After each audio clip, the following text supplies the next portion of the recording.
Makaterbang security personnel ang bumukod sa Katdin o nina Catherine Bernardo at Alden Richard sa first leg ng promo tour para sa lalabas nilang pelikula ngayong November. Nagkalat ang mga videos na kuha sa pagdating nila sa Soledad sa Santa Rosa, Laguna hanggang sa performance nila on stage.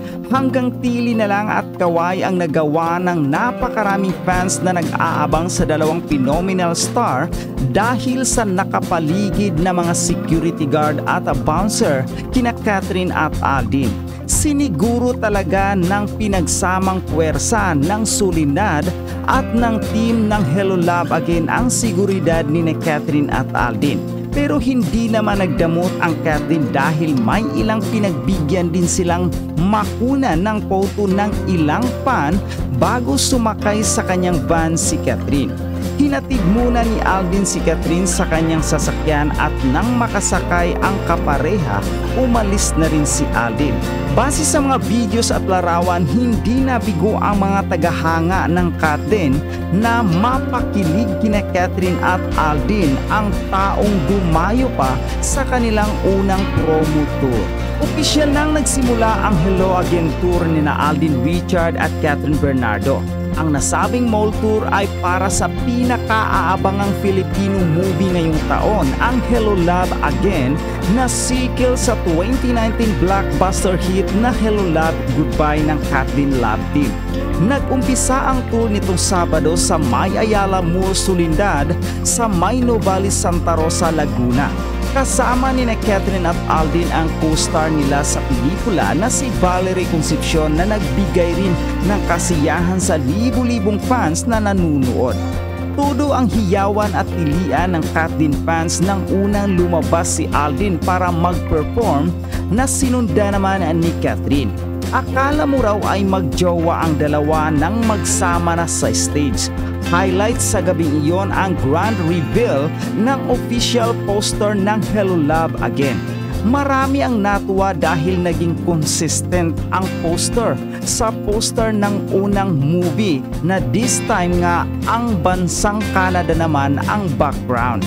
Hindi lang sa Ayala Mall, Soledad, nadama ang support ng mga fan dahil dama rin ang pagmamahal ng netizens sa online world nang mag-trend agad sa X ang nasabing event. Marami pang schedule ang Hello Again tour na tatagal ng mahigit isang buwan, kaya marami at mahaba rin ang panahon na pagsasamahan ni Catherine at Alden. Palakpakan naman natin for a very successful first mall tour. Kick-off nila talaga. Hello para sa pelikulang Hello Love Again. Tsaka poster reveal. Soledad. Yes. Yan po yan sa Soledad, Santa Rosa, Laguna. At alam mo, nakita ko ngayong video, base doon sa nakita mo rin at nakita ko rin, na hindi siya magulo. Talagang in order talaga siya. Pero, may system yung behave yung mga fans ng Katdin.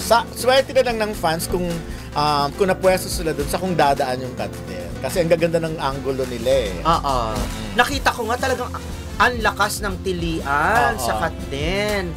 Nauna kasi si Catherine, tapos sumunod si Alden. Tapos ang dami-daming security. Grabe, halos lahat yata ng security at mga bouncers yata na nandoon nakapaligid sa kanila.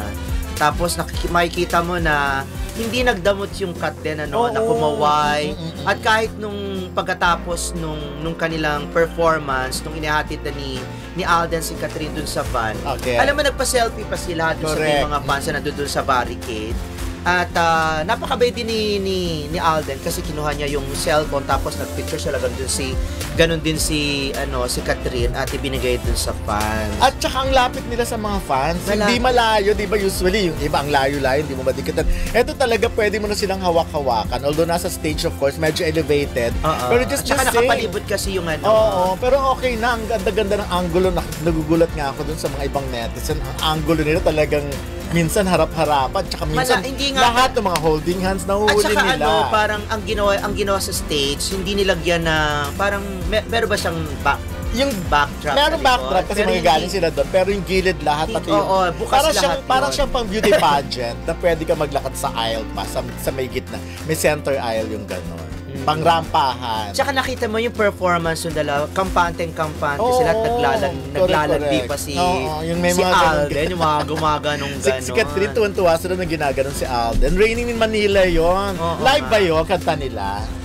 Parang hindi. Oo, kasi nag-record sila. Nakita natin nag-record silang dalawa. So, alam nyo, wag nyong gagawing issue kung lip-sync man yung kanta ng mga artista. Unang-una, si Catherine naman at saka si Alden, hindi naman talaga sila kilalang mga recording. They can sing. Pero si Alden, kayang kumanta. Boses niya yun. Actually, parang feeling ko +1 lang. Kasi ganito yan, kahit +1 o lip-sync yan, yun ay hinahanda kasi in case lang naman na magkaroon ng technical problem, hindi ba? At least, hindi sila sumasablay. Pero boses pa rin nila yun. Tingin ko +1 kasi maririnig mo yung mga iba pang extra sounds eh. Tsaka para makapagsalita rin sila. At tsaka, boses din nila yun, wala pong ghost singer doon. Oo. Hindi naman pinerfect yung kanta eh. Tama, saktong-sakto. At saka hindi naman pumunta doon ng mga fans para marinig ang boses. Para lang sila makita ng personal. Naghaharutan. Icing on the cake na lang yung kakanta sila. Yun, mga ganun. Ang importante na nakapagbigay sila ng aliw, nakita nyo sila ng personal. At eto na nga, naiinggit yung ibang yung ibang mga lugar.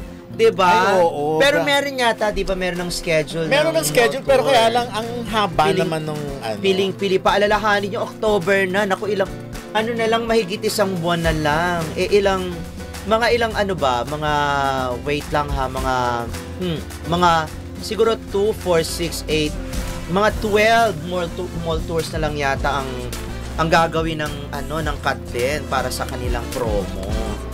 At sana makapunta doon sa mga key cities. I'm sure pupunta yun sa mga key cities. At abangan na lang po ninyo kasi hindi kayo makapagsabi ni Dondo ng eksaktong mga lugar at date ng mga mall tours nila. Kasi nga, minsan nagdadagdag pa yung mga yan. Depende. Meron mga segue pa yung mga yan. At malay nyo naman, biglang, diba, maisipan itong Kat din na to, magpunta sa isang lugar na parang impromptu.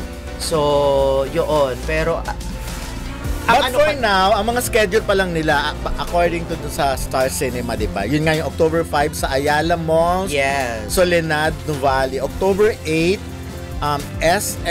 Vista Mall Taguig. Wow, I'm sure.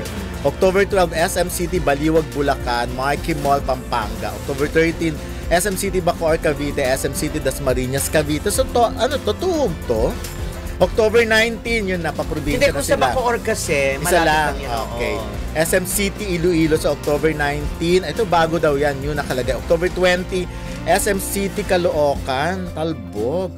October 27, KCC Mall of Jensan, KCC Mall of Coronadal. Ayan, naabot na sila ng Iloilo, Jensan. November 9, SM City J Mall Mandaue, SM City Cebu, SM Seaside City Cebu. So tuhog nga, magpupunta sila sa November 10, Market Taguig. Yan talaga yung And November 12, Premier Night SM Mega Mall Mandaluyong. So yung pa lang parang punong-puno na. Alam mo, wag na sa Mega Mall. Diyos ko, dapat sa na lang, Philippine Arena. Wow.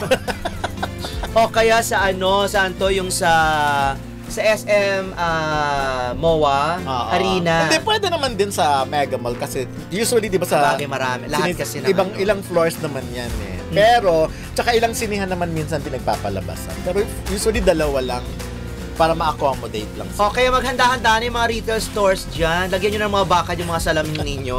Oo, grabe. Baka biglang mabasag yung mga salamin sa dami ng mga gustong makita ang Kat din.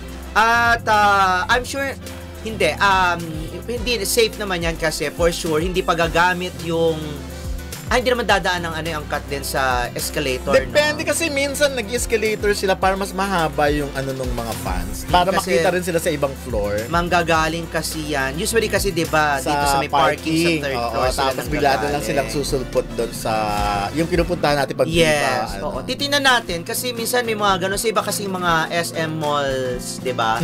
Sa mga cinemas, minsan dumadaan sila doon sa escalator. Yes, para mas mahaba nga yung halimbawa may mga tao sa second floor, sa first floor, para at least nakikita na pero sila. Pero dito, tingnan natin, baka nga dumaan sila doon sa main gate ng ng SM. Ako tingin ko mas maganda yon para divided.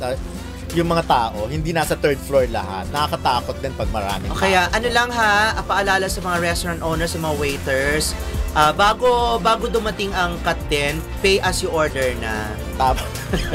Kasi pag nagkagulo, di ba? Run kayo. Magtakbuhan niya mga yan. Paano kawawa naman kayo sa inyo yan sa inyo yan i-charge. Correct. Diba? Papapakamot na lang kayo ng ulo. Baka sisihin nyo pa ang cut yan, ano naman ang kinalaman nila dyan, diba?